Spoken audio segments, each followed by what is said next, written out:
వక్రతుండ మహాకాయ సూర్యకోటి సమప్రభ నిర్విఘ్నం కురు మే దేవ సర్వకార్యేషు సర్వదా.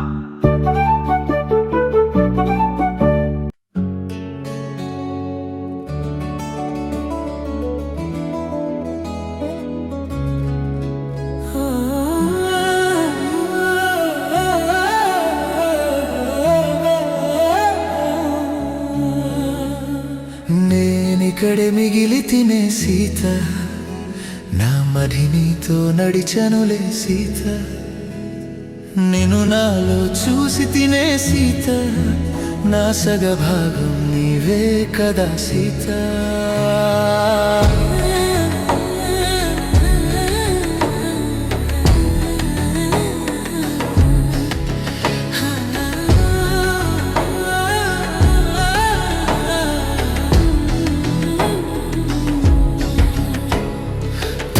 పట్టకే నన్ను సీత, ఇది తప్పించుకొనగలమా సీత. నువ్వు లేక నేనుంటిన సీత, అది జరగదులే ఈ జన్మకు సీత.